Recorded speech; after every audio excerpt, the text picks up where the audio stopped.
Olá, pessoal. Olá, bem-vindos. Live surpresa para vocês agora, né?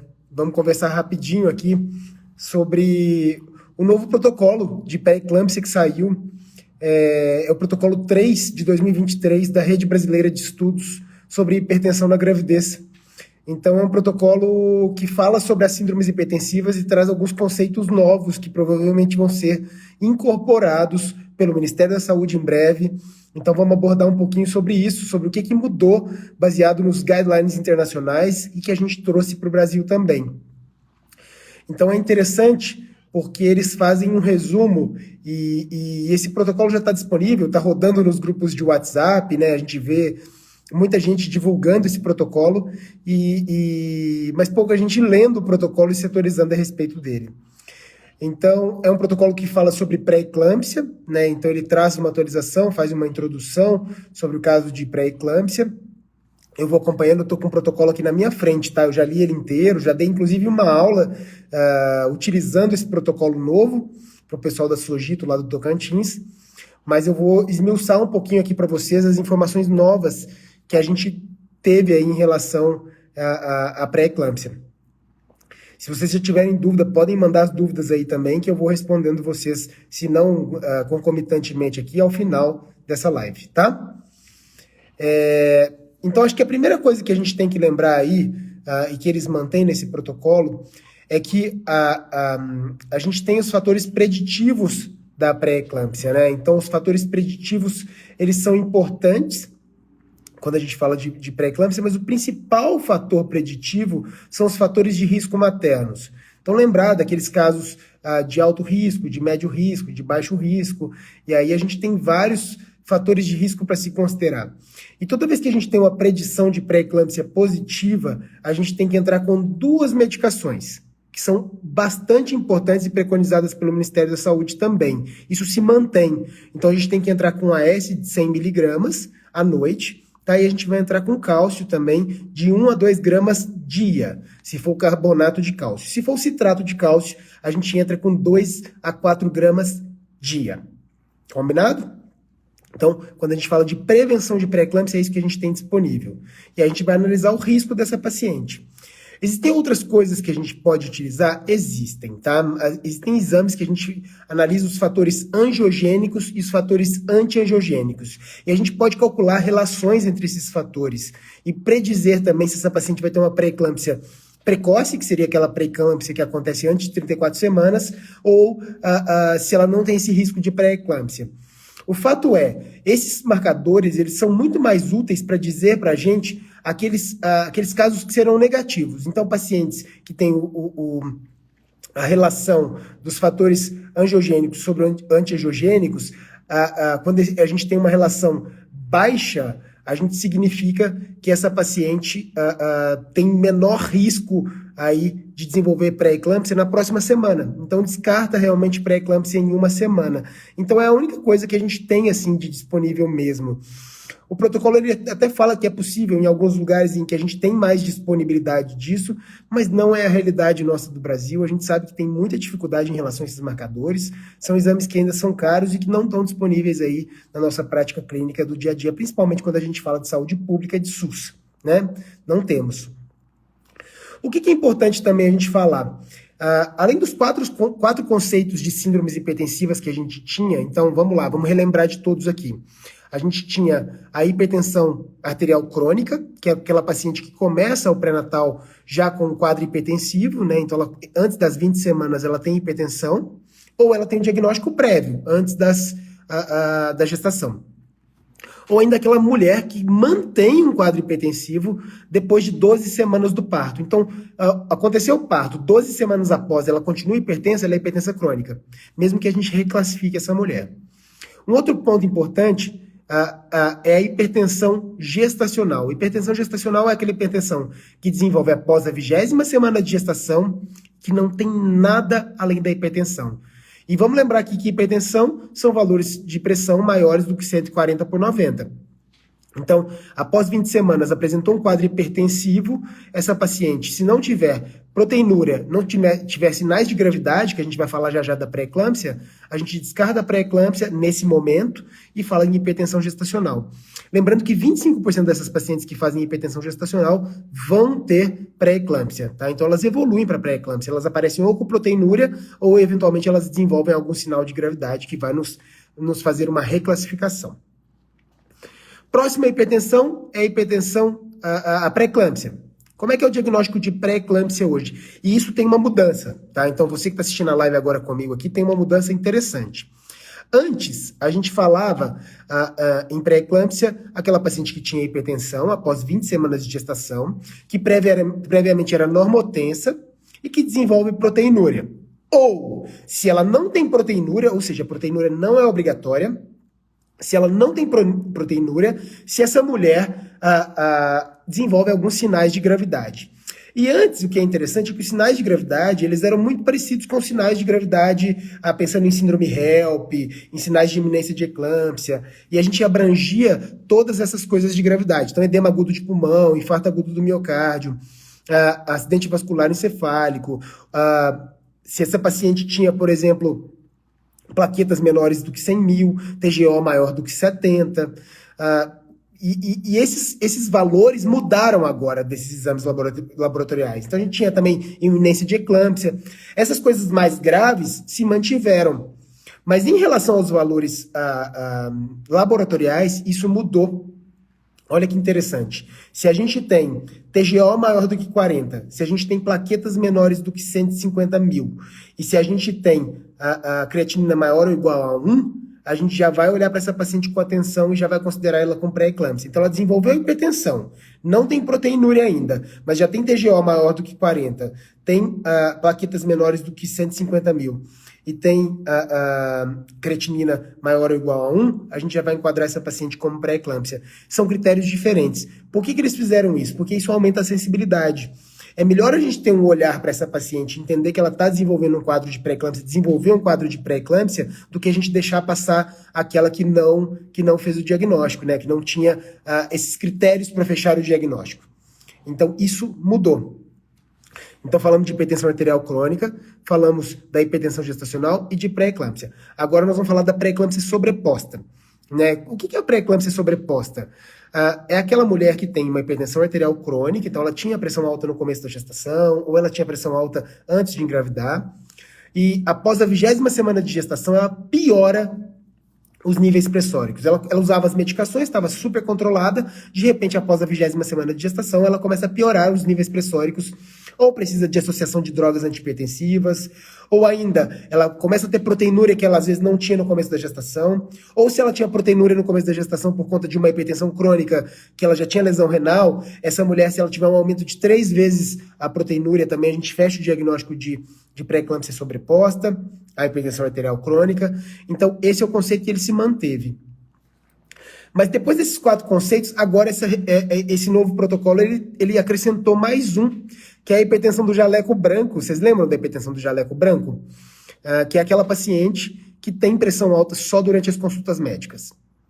Então, eles até falam de hipertensão mascarada, enfim, de outras situações, mas que eles assumiram para a gestação somente a hipertensão do jaleco branco.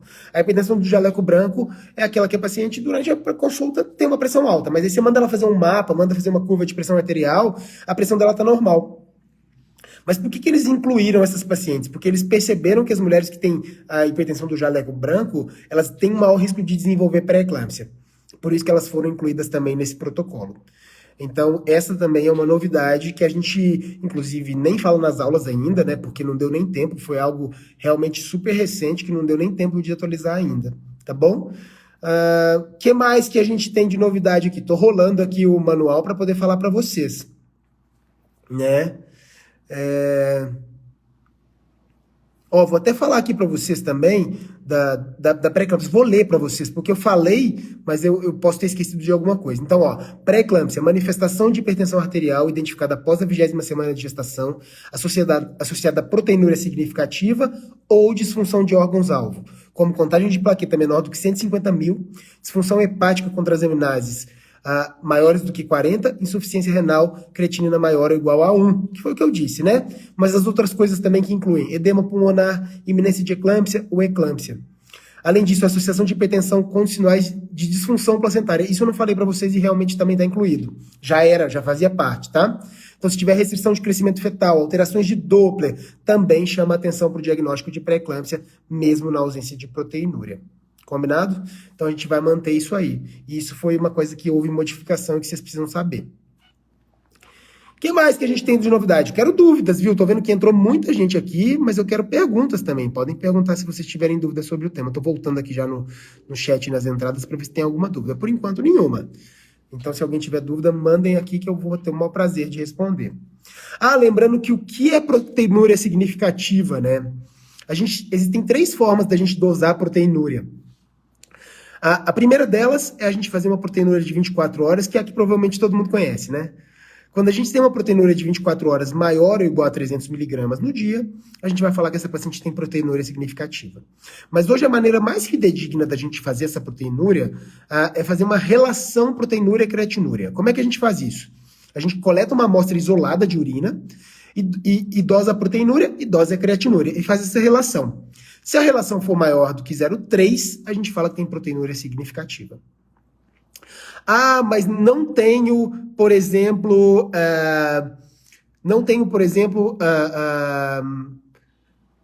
proteinúria do começo da gestação nas pacientes hipertensas crônicas. O ideal é que a gente colha, tá? Então a gente tem que fazer essa coleta para a gente pensar se tem pré-eclâmpsia sobreposta lá no futuro. Outra coisa que a gente pode utilizar, que é a terceira maneira da gente fazer, é a proteinúria de fita, o dipstick. Então, por exemplo, eu tenho uma paciente que eu não tenho acesso ao exame laboratorial de forma rápida, não vai sair esse exame tão rápido, essa proteinúria creatinúria, relação, não vai sair também a proteinúria de 24 horas, eu posso fazer o dipstick.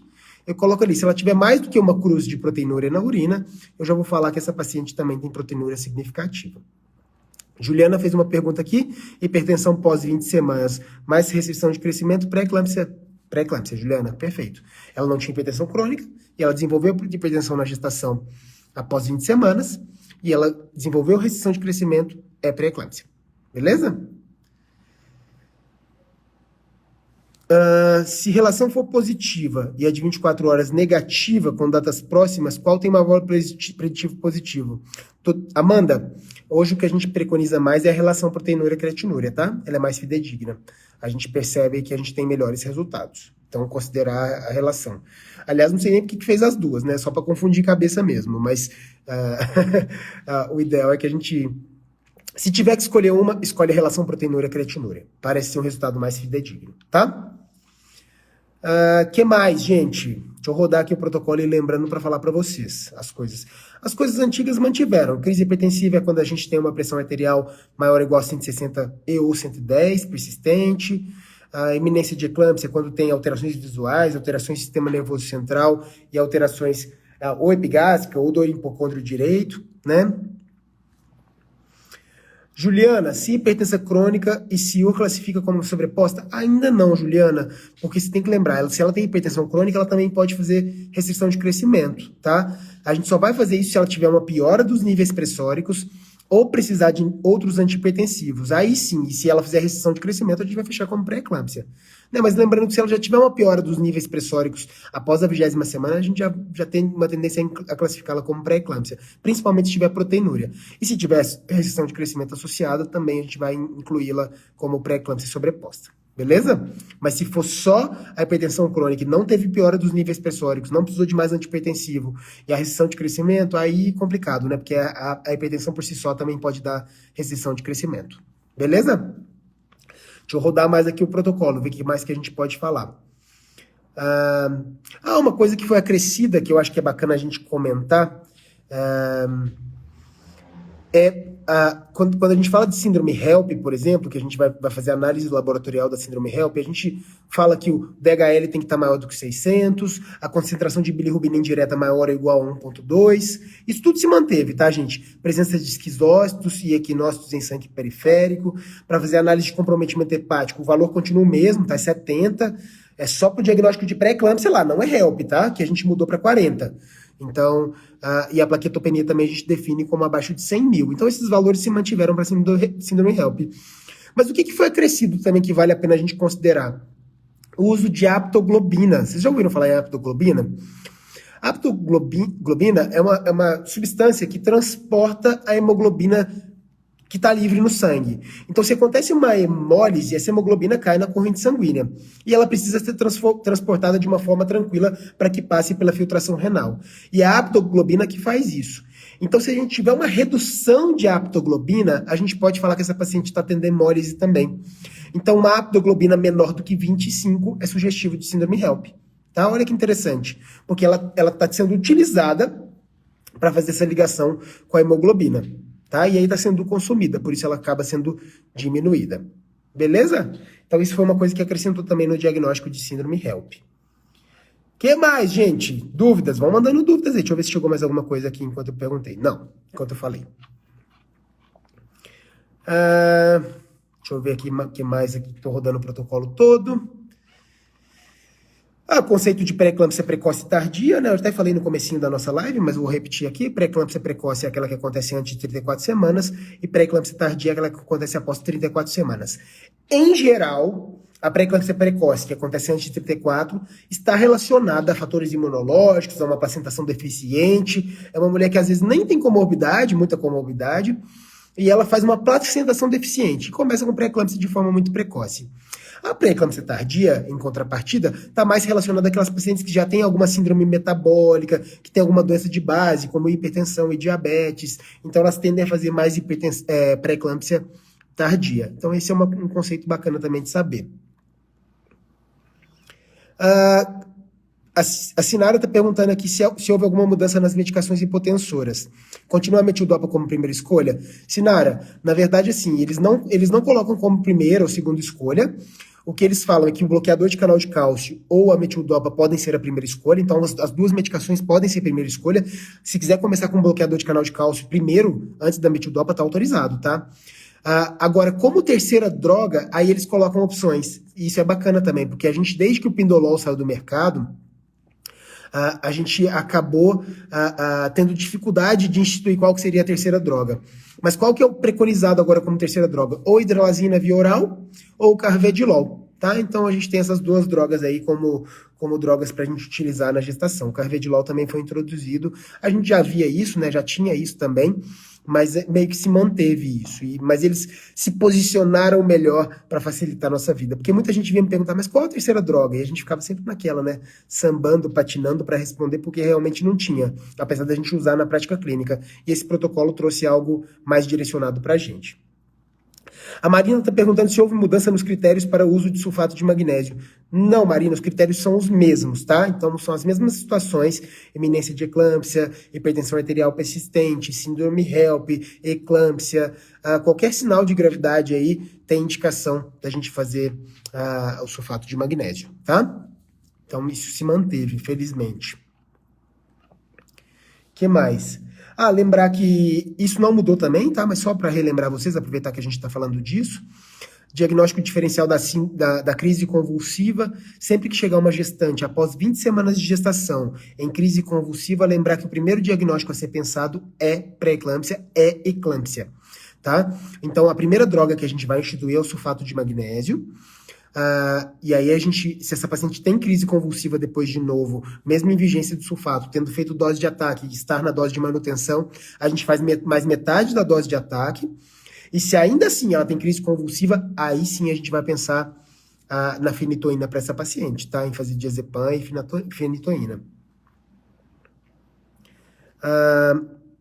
A Evelyn aqui está perguntando, hidralazina ou carvedilol? Isso, hidralazina ou carvedilol, é uma das duas drogas, como escolha de terceira droga. Não são os dois juntos, não. É uma ou outra, tá? Mas a gente tem essas duas opções. Mas a gente sabe que não está disponível para todo mundo em todas as UBSs, né? São drogas um pouco mais difíceis, às vezes, de encontrar. O que mais, gente? Vão mandando dúvidas aí. Eu gosto bastante de dúvidas. Estou rodando aqui o protocolo para a gente conversar.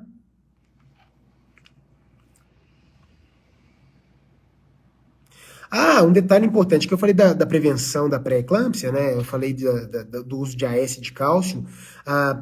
Antes o Ministério da Saúde falava que a gente tinha que entrar com cálcio até 20 semanas, esse protocolo se posicionou um pouquinho mais interessante. Porque o que ele diz? Que o cálcio ele pode ser instituído já no primeiro trimestre, ali, no começo da gestação. E o AS ele tem que ser introduzido a partir de 12 semanas, até no máximo a 16ª semana. Na prática, eu já vou falar como eu já fazia para minhas pacientes, eu faço sempre, é que a gente introduz o AS e o cálcio nas 12 semanas. De 12 semanas ali, começa o AS e o cálcio para essas pacientes que têm risco de evoluir com pré-eclâmpsia. A Sinara fez outra pergunta: crise convulsiva, mesmo sem hipertensão, considerar como eclâmpsia? Em gestantes, após 20 semanas de gestação, sim. Até porque muitas dessas gestantes vão abrir o quadro de pré-eclâmpsia com a eclâmpsia, né? Infelizmente. São pacientes que não foram diagnosticadas anteriormente como pré-eclâmpticas e elas chegam na maternidade para a gente como eclâmpsia. E aí, depois que a gente inicia o sulfato de magnésio, a gente vai coletar a história melhor, vai ver se ela tem epilepsia, né? Porque ela tem que ter uma história muito típica de epilepsia para a gente considerar que essa paciente tem um quadro epiléptico e não um quadro de pré-eclâmpsia. E o sulfato de magnésio é uma droga muito tranquila e ela de fato protege o sistema nervoso central. A Angelina perguntou se as idades gestacionais de resolução mudaram. Não mudaram o que é preconizado. Não sei se essa é a sua última atualização também, Angelina, mas a resolução da gestação das pré-eclâmpticas é com 37 semanas. Né? Então, hoje a gente não deixa evoluir a pré-eclâmpsia até 40 semanas, como a gente fazia no passado. Pelo menos o preconizado pelo Ministério e agora pela Rede Brasileira de Estudo de Hipertensão. O que mais, gente? Vamos perguntando aí e vamos conversando. Deixa eu ver aqui. Lembrar que a gente tem o PEERS, né, que é uma forma da gente verificar qual que é o risco dessa paciente ter um desfecho adverso em 48 horas.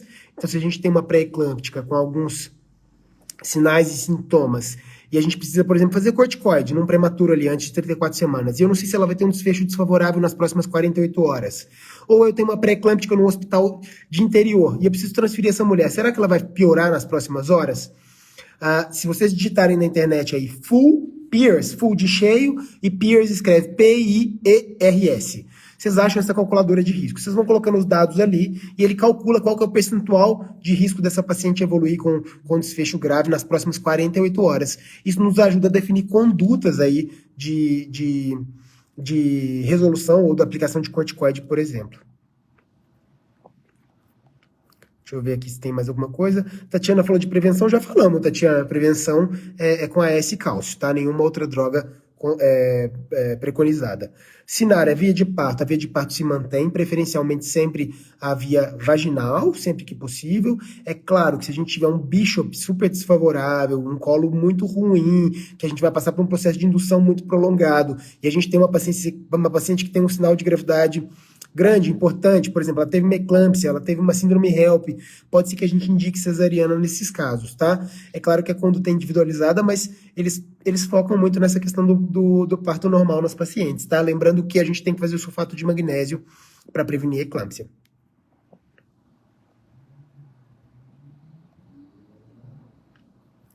Roberta, nesse protocolo novo eles não colocam isso, tá? Mas só para sua ciência aí, em geral a hipertensão gestacional ainda é um dilema, porque tem gente que fala que ela deve ser encarada como a pré-eclâmpsia e deve ser resolvida com 37 semanas, e tem gente que encara que ela pode ser levada a 39 semanas e 6 dias. Em relação à hipertensão crônica, ela depende dos níveis pressóricos da paciente e do controle pressórico dessa paciente. Então, em geral, é após 37 semanas, mas a gente vai definir a resolução baseado nos níveis pressóricos. Se ela tiver hipertensão grave, por exemplo, se ela tiver pressões difíceis de controlar, acima, por exemplo, 160% 10, essa paciente vai ser resolvida com 37 semanas também. Mas são coisas mais individualizadas, tá? E aí a gente vai classificar entre leve, moderada e grave, e a gente vai definir a resolução baseado nesses níveis pressóricos. Mas pré-eclâmpsia ficou como 37 semanas para todo mundo. Certo? O que mais, gente?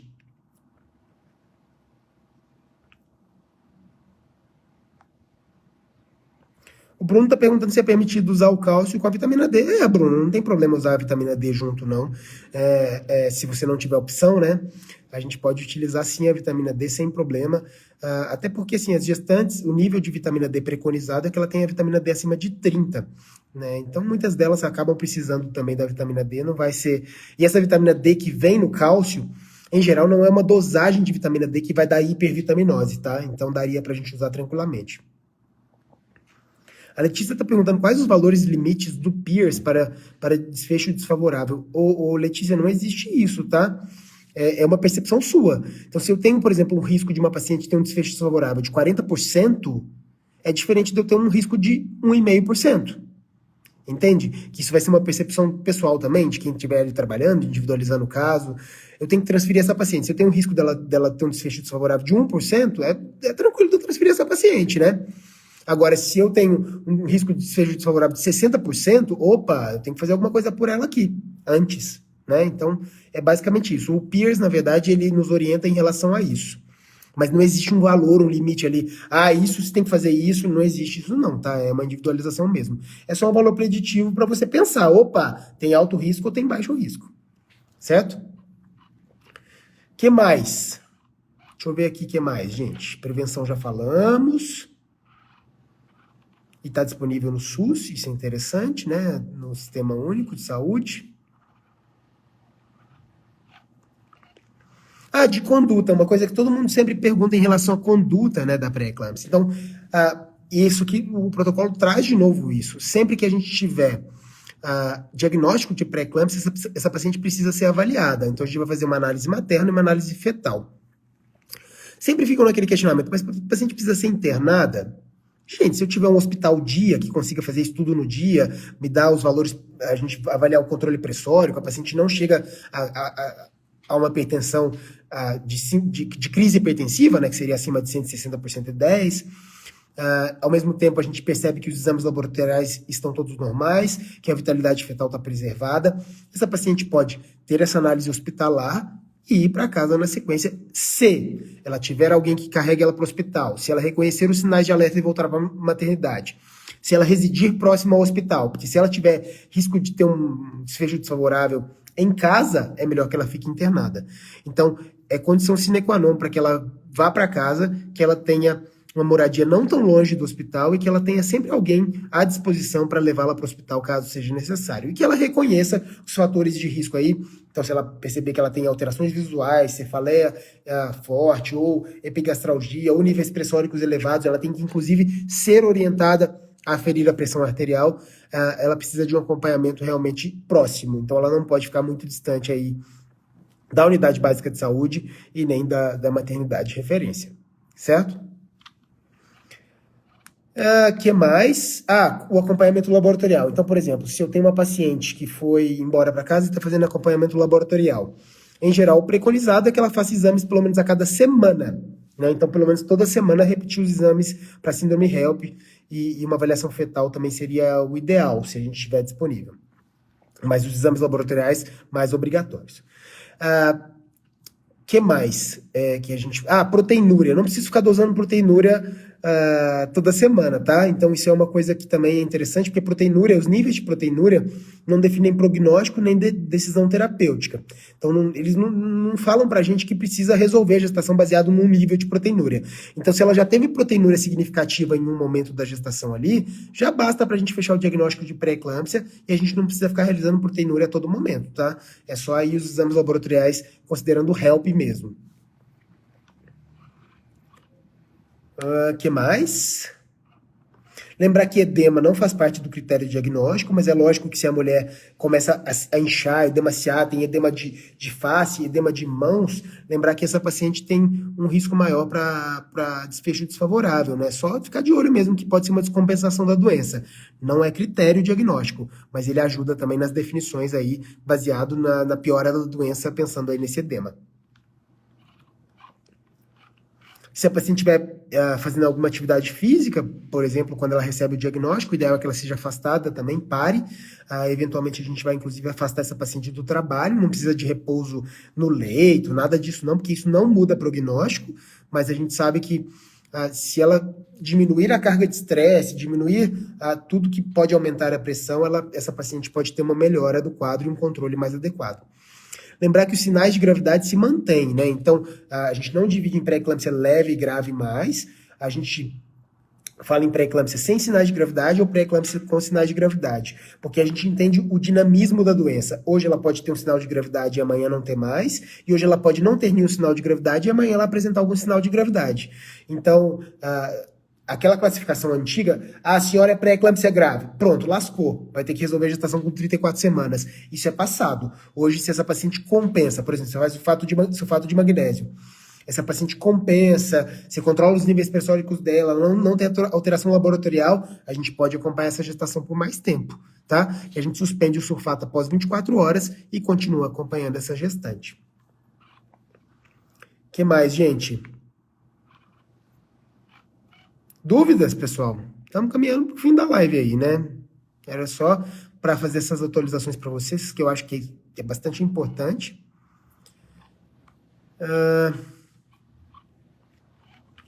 Lembrar que os BRAS, os IECAS e o eles querendo, eles não são recomendados na gestação. O ideal é que troque essas medicações antes de engravidar, mas se ela engravidar tomando essas medicações, é só retirar no primeiro trimestre.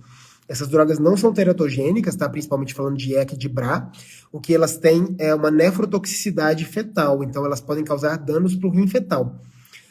Então não são teratogênicos, é só suspender na hora que engravidar. Mas o ideal é que, se ela tem planejamento reprodutivo, é que a gente suspenda essas medicações antes de engravidar. O que mais, gente? Nenhuma dúvida? Tá todo mundo sabendo tudo aí? Ninguém tem dúvida se mudou alguma coisa? Como é que faz?